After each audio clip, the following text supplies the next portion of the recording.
Welcome to the Michigan Golfer Show with your host, Bill Shelton. Join us each week as we explore the people, the places, and the events that shape our great game.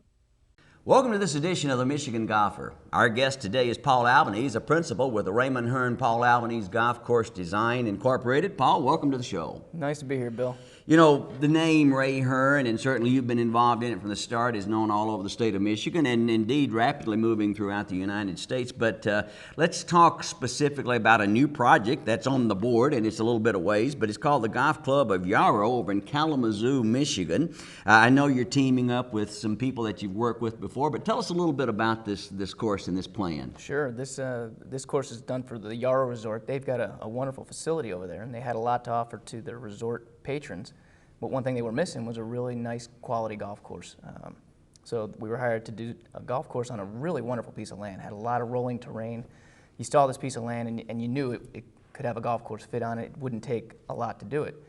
So we really tried to work with the landforms again, as we typically do on our golf course designs, to fit the golf course within the topography.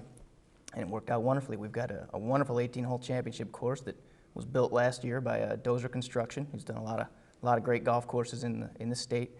And the construction came out wonderfully. The growing is progressing along on schedule and should be ready to play this coming year. And look out for this golf course. It should really be something special.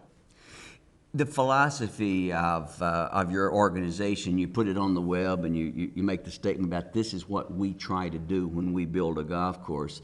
Does it change when you have an existing resort situation and you come in as opposed to just going into a brand new concept and a piece of land with really nothing around it?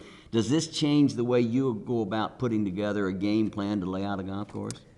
Yes and no. It seems typically that when we have an existing golf facility, some of the program constraints are there, such as sometimes they already have existing facilities and we have to route the golf course to meet those existing facilities. And when you have a blank piece of slate, sometimes you get the opportunity to put those facilities where you really find them best suited. An example is at Yarrow. We had some buildings that we tried to incorporate into the overall routing, which made it a little trickier because we had to put the 9th and 18th holes in certain spots based on where these existing buildings were. Now, the design of the golf course is typically the same. It's the same process of understanding the program, understanding the site, and laying out the golf course to really respect the site and respect the environmental conditions of the site. So that part of the process is the same, but there's usually some constraints when it comes to existing buildings and existing program elements. Most in your philosophy, you talk about risk-reward, and the golfers who've played your courses know that if you're willing to take some risks, you can get some good rewards. But you seem to build into your design the ability for golfers of different skill levels to be able to play the golf course and not put it where it's an impossible shot that there's no bailout. So you try to design this into every course, the risk and reward? You just hit it on the head. One of the things, the real key to the strategy of our designs is the risk-reward strategy. Now, most golf architects are going to come out here and tell you that they try and make the golf course fair and challenging to all levels of golfers, and that's a statement that's said throughout the golf industry. But if you really break that statement down and really try and design to meet that philosophy, it's a true challenge to try and make every golf hole have a strategy and a challenge that's fair to all levels of golfers. That's really something we try and strive for, and what we call the Holy Grail, and we outright admit that we've never hit it, and probably never will. It's almost impossible to get it so that it's perfect, but we strive to get it there every time so that you can have your zero handicap golfer go out there and be challenged. And then the real challenge is getting your higher handicap golfers to go out there and have an enjoyable experience, also have some challenge, have some risk and reward, and that really comes down to a lot of detailed design work. It takes more thought and process than most people really understand. Now, the Golf Club of Yarrow plans to open the summer of '03? Correct, this next summer. We're going to take a break, and then we'll be back to talk some more with Paul. Wild Bluff at Bay Mills, voted best golf course in the UP. Golf and gaming packages available from $89. We're talking to Paul Albanese of the Raymond Hearn Paul Albanese Golf Course Design Incorporated. And Paul, certainly you've been based in Michigan since the company got underway, and now as you're doing more and more on the national and the international scene, you've decided as an organization that you need to expand your facilities, and your newest movement is to another golf course heavy state, the state of Florida, Michigan and Florida. You've gone to two states that have quite a few golf courses. Tell us a little bit about your operation and why you're making that move at this time. Sure. Well, Ray and I have, as you just mentioned, we're doing a lot of work in the national level, and we wanted to try and expand our operation to really better serve our clients in the Southeast, or potential clients in the Southeast. And we have quite a few that are looking at our work, and we have the project in the Bahamas that we're working on, and we wanted to be able to really be able to serve those clients a little bit better by being closer by.